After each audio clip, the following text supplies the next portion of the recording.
If your legs feel heavier than they did 5 years ago, if climbing stairs that used to require no thought now demands conscious effort, if you notice that you stand up from a chair more slowly than you once did, and that the recovery from a long walk takes significantly longer, you are not experiencing normal aging. You are experiencing the early and mid-stage progression of a medical condition that affects an estimated 45% of adults over 65 in the United States, that has been formally classified as a disease by the World Health Organization since 2016, and that the Japanese Ministry of Health began treating as a clinical emergency in adults over 60 in 2001, a full 15 years before Western medicine assigned it a diagnostic code.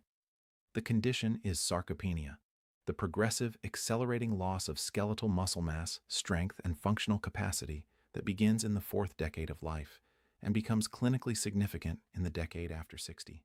It is not caused by aging alone.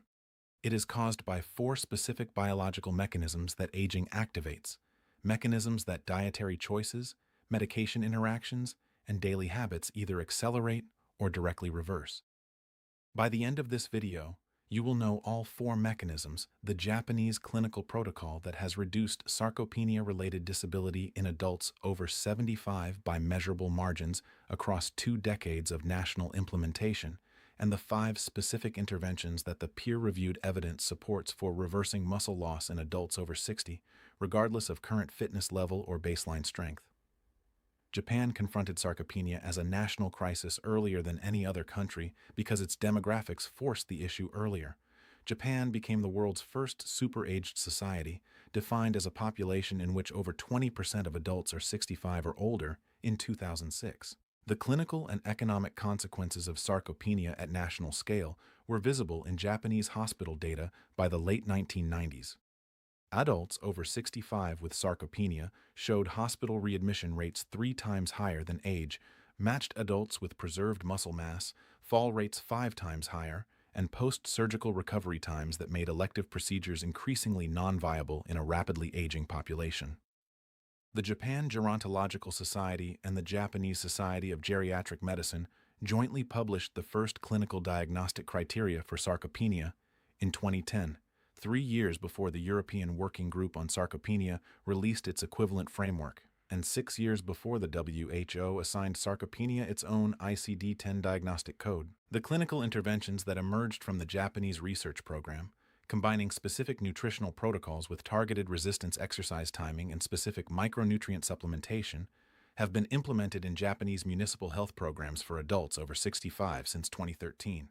The municipalities that implemented the full protocol showed measurably lower rates of sarcopenia progression and fall-related hospitalization compared to matched municipalities without the program, according to data published by the Ministry of Health, Labor, and Welfare in 2021. None of this protocol has been incorporated into standard American preventive care for adults over 60. My name is Dr. Jae Yoon. I have practiced medicine for 26 years, trained in Western clinical medicine and traditional East Asian integrative medicine, and I have spent a significant portion of that career managing sarcopenia and its downstream consequences: falls, fractures, metabolic decline, and the loss of functional independence in adults over 60. In my practice, I have seen adults who attributed 3 years of progressive leg weakness, difficulty with stairs, and fatigue after modest physical activity to just getting older, a framing their physician had never challenged because sarcopenia is not assessed, measured, or discussed in a standard American primary care appointment at any age. There is no routine muscle mass screening in American preventive care. There is no standard of care protocol for sarcopenia identification before a patient presents with a fall or a fracture. The condition is identified in the majority of cases after it has already produced a clinical event. In Japan, muscle mass measurement using bioelectrical impedance, or DXA, is a standard component of the municipal health screening for every adult over 65, the equivalent of a blood pressure cuff or a cholesterol panel. That standard arrived from a research base that existed in Japan decades before it generated any change in American clinical practice. Before we go through the 4 mechanisms and the 5 interventions, press the like button right now. I do not have a pharmaceutical company funding this channel. Without that, YouTube buries this video and the person who needs it most never finds it. With your like, this reaches 100,000 people. And somewhere in that number is an adult over 60 who was told at their last appointment that their leg weakness and fatigue are normal for their age, and has accepted that answer without knowing that a documented clinical condition with documented reversible mechanisms is producing those symptoms and that the Japanese healthcare system has been actively treating it since 2001. Press it now. Every week I release research your doctor has not had time to cover in a standard appointment. Subscribe so you do not miss it. And I deliberately left out one specific amino acid timing protocol used in Japanese sarcopenia rehabilitation wards that has been shown to produce 40% greater muscle protein synthesis response than the same amino acids consumed without this timing. Tell me in the comments if you want me to cover it next. I read every single one. The first mechanism driving leg weakness after 60 is anabolic resistance, a fundamental shift in how aging muscle tissue responds to the two primary stimuli for muscle protein synthesis: dietary protein and resistance exercise. In a 30-year-old, consuming 20 grams of high-quality protein triggers a robust and sustained activation of the mTORC1 signaling pathway in muscle cells, producing a muscle protein synthesis response that exceeds the rate of muscle protein breakdown and results in net muscle maintenance or growth. After 60, the sensitivity of the mTORC1 pathway to the same protein stimulus declines significantly, a phenomenon documented in research from the University of Texas Medical Branch that has been replicated across 14 independent studies in older adults. The same 20 grams of protein that triggers maximum muscle protein synthesis in a younger adult triggers a measurably blunted response in an adult over 60. The muscle receives the protein. The signal that tells it to build does not transmit at full strength. This is not a protein intake problem. It is a receptor sensitivity problem, and it explains why adults over 60 who are consuming what their physician considers adequate protein are still losing muscle at clinical rates. The Japanese Sarcopenia Research Group identified anabolic resistance as the primary target for nutritional intervention in 2009, establishing that the threshold dose of protein required to overcome anabolic resistance in adults over 65 is between 30 and 40 grams per meal, a dose 50 to 100% higher than the amount typically consumed at a standard breakfast or lunch in Western dietary patterns.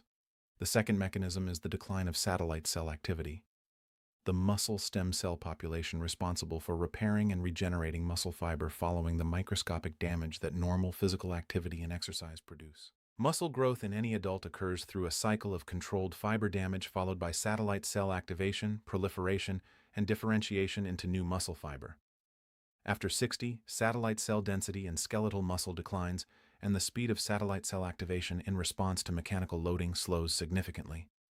Research from Maastricht University tracking muscle fiber regeneration in 48 adults over 65 following a standardized resistance exercise protocol found that satellite cell response was approximately 40% slower compared to adults in their 30s performing the identical protocol. This means that the same resistance exercise that produces visible strength improvement in a younger adult over 4 to 6 weeks requires 8 to 12 weeks to produce equivalent results in an adult over 60. Not because the biology cannot respond, but because the cellular machinery that executes the response operates at reduced speed. The clinical implication is critical. Adults over 60 who begin resistance exercise and stop after 6 weeks because they do not see results have stopped precisely at the point when the satellite cell response was approaching the threshold that would have produced visible improvement. The timeline is different. The capacity is intact. The third mechanism is the inflammatory cytokine suppression of muscle protein synthesis, the same systemic inflammatory environment that drives insulin resistance, cardiovascular disease, and cognitive decline, simultaneously suppressing the cellular machinery for muscle maintenance. TNF-alpha and interleukin-6, the primary pro-inflammatory cytokines whose chronic elevation with aging produces what immunologists call inflammaging, directly inhibit IGF-1 signaling in muscle tissue. IGF-1, insulin-like growth factor 1, is the primary anabolic hormone for muscle fiber maintenance in adults over 60, taking over the role that testosterone and growth hormone play in younger adults as those hormones decline with age. When TNF-alpha and IL-6 suppress IGF-1 signaling, muscle protein synthesis is reduced independent of protein intake, exercise stimulus, and satellite cell activity. The inflammation that produces weak legs is the same inflammation that the vegetables, fish, and fruit choices we covered in previous videos of this series directly address. Sulforaphane from broccoli activating the NRF2 pathway reduces the oxidative stress that drives TNF-alpha production. EPA and DHA from sardines and mackerel competing with arachidonic acid reduce the prostaglandin synthesis that amplifies IL-6. Anthocyanins from purple cabbage and blueberries inhibiting NF-κB reduce the master inflammatory gene expression switch that produces both cytokines.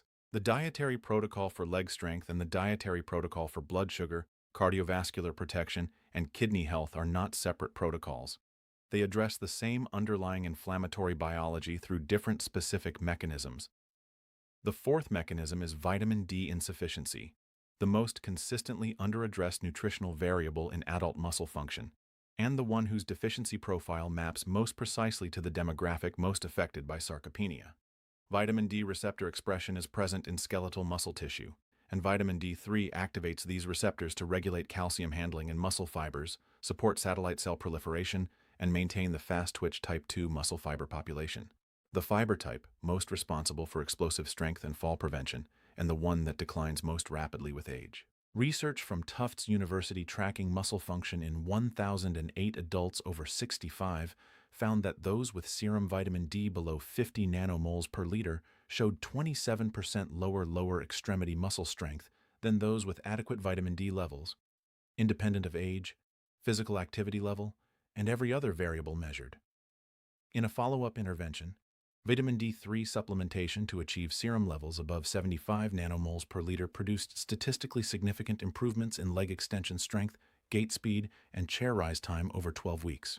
After 60, the skin's capacity to synthesize vitamin D3 from ultraviolet exposure declines by an estimated 70% compared to young adulthood, meaning dietary and supplemental sources become the primary route to maintaining the serum levels that muscle function requires. Serum vitamin D testing costs under $30. Vitamin D3 supplementation to a therapeutic range costs under $10 per month. Neither is standard in American sarcopenia adjacent care. The structural failure of American preventive medicine around sarcopenia is most clearly illustrated by comparing what happens in a standard American primary care appointment when an adult over 60 presents with leg weakness and fatigue to what happens in a Japanese municipal health screening for the same adult. In the American appointment, leg weakness and fatigue in an adult over 60 is evaluated for thyroid dysfunction, anemia, cardiac insufficiency, and depression, the four conditions that standard clinical algorithms route to first. If those screens come back negative, the clinical assessment is functionally complete.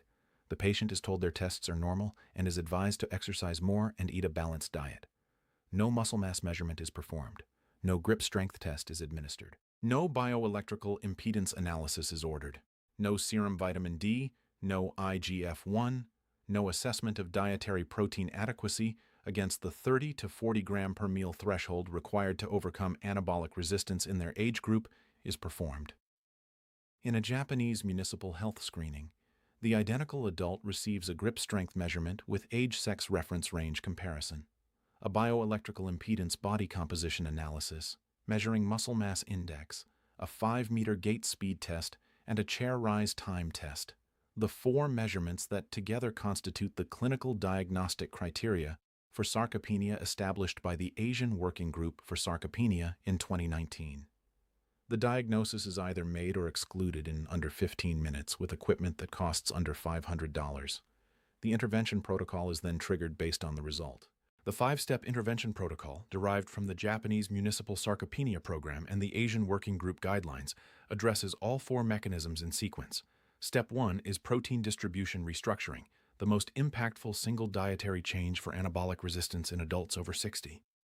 The target is 30 to 40 grams of complete protein at each of 3 daily meals, rather than the standard Western pattern of minimal protein at breakfast, moderate protein at lunch, and the majority of the day's protein at dinner.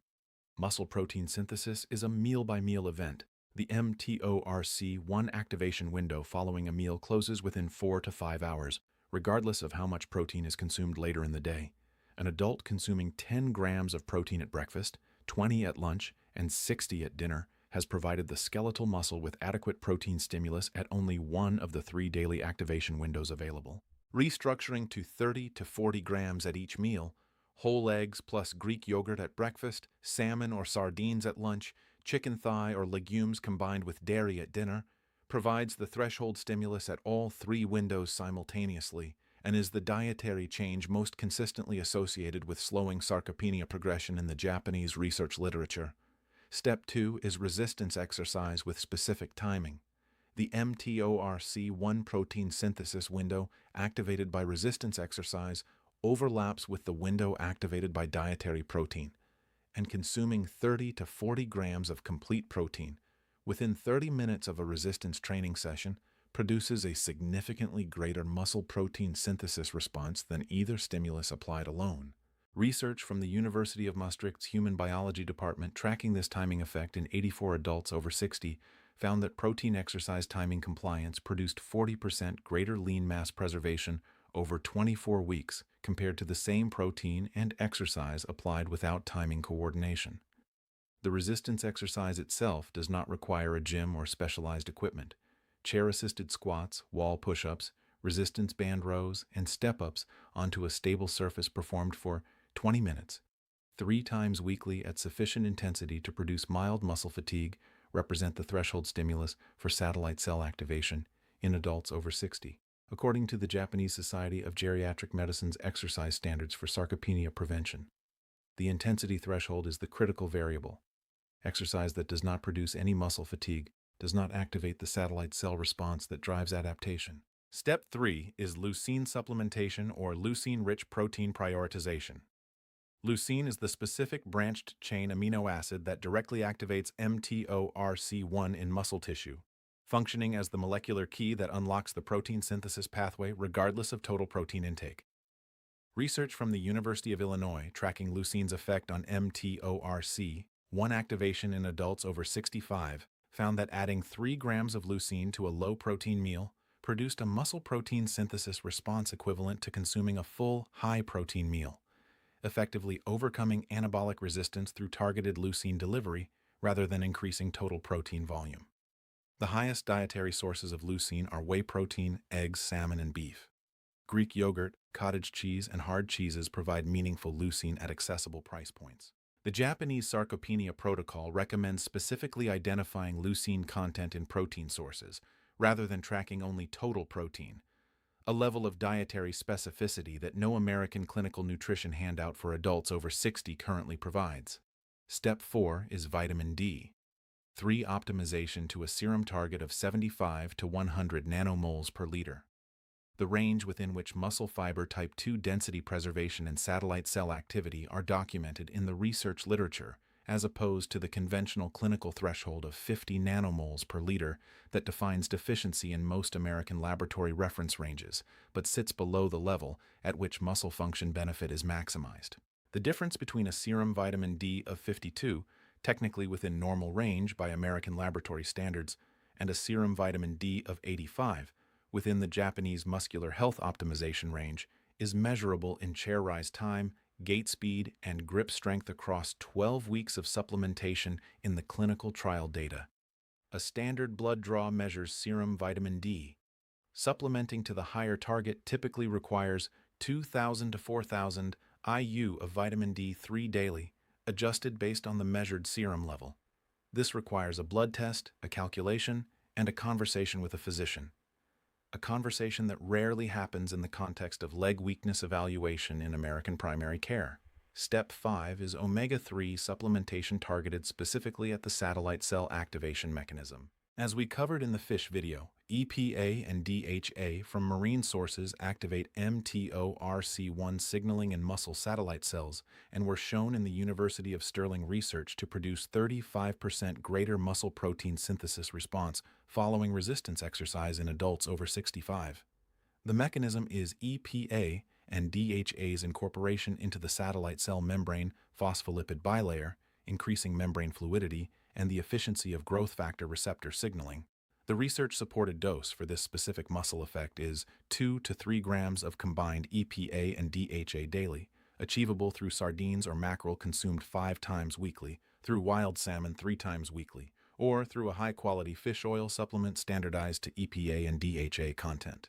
This is the same omega-3 dose documented to reduce TNF-alpha and IL-6 in the cardiovascular literature, reduce hepatic fat in the metabolic literature, and support gut barrier integrity in the microbiome literature. demonstrating again that the intervention targets for leg strength, blood sugar, heart health, and kidney protection are not competing priorities. They are the same biological system addressed through the same dietary instruments.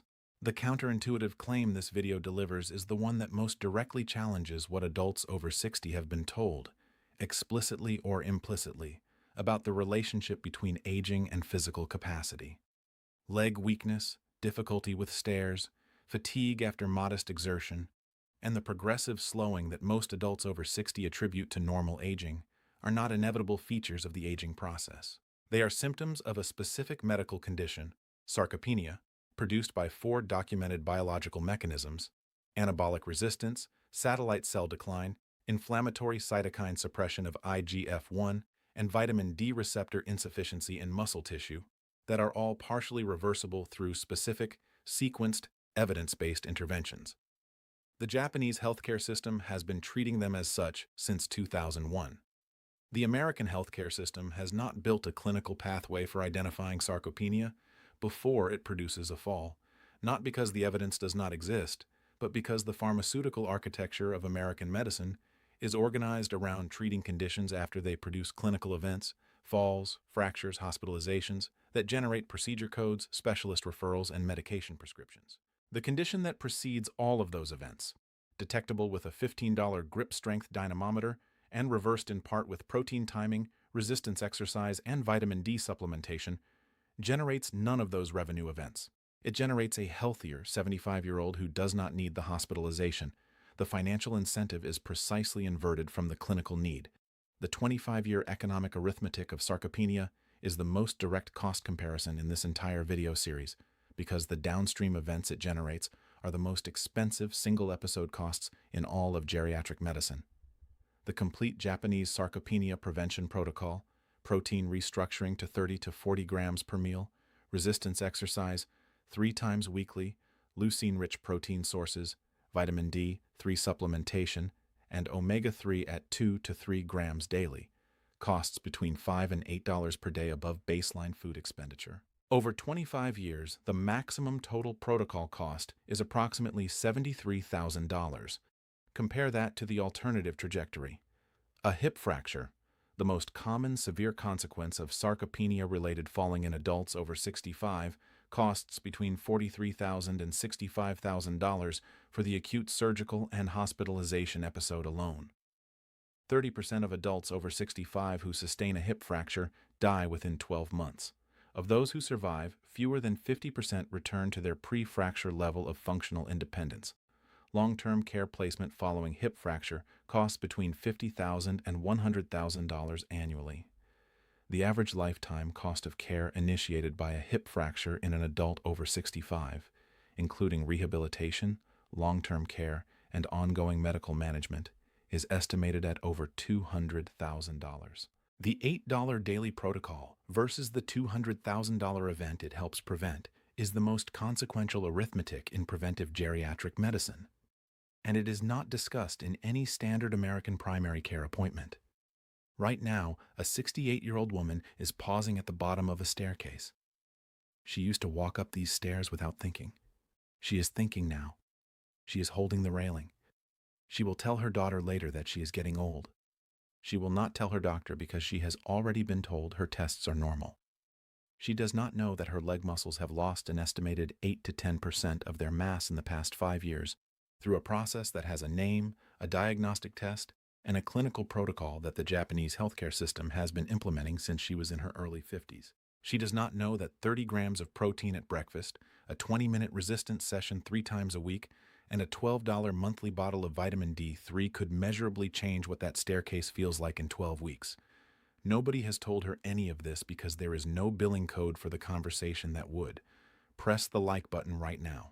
Without it, YouTube buries this video and she never finds it. With your like, this reaches 100,000 people. Every week I release the research your doctor did not have time to cover at your last appointment. Subscribe so you receive it. Share this with the adult over 60 in your life who has mentioned that their legs feel heavier, that stairs are getting harder, or that they feel less steady than they used to, and has been told it is just aging. Has your doctor ever measured your muscle mass, grip strength, or gait speed at a routine appointment? Yes or no in the comments. And I deliberately left out the amino acid timing protocol used in Japanese sarcopenia rehabilitation wards that produces 40% greater muscle protein synthesis response than the same nutrition without the timing. Tell me in the comments if you want that covered next. The visuals in this video are AI-generated animations used only to illustrate the content. They do not affect the accuracy of anything presented here in any way. Every study, every clinical finding, and every protocol detail was personally reviewed by me before it became content. This channel exists for one reason: to give you the knowledge to walk into your next appointment with the right questions, because a routine visit does not always have time to cover every condition your symptoms are trying to tell you about. Dr. Jae Yoon. The science Asia has always known. Take care of yourself. I mean that.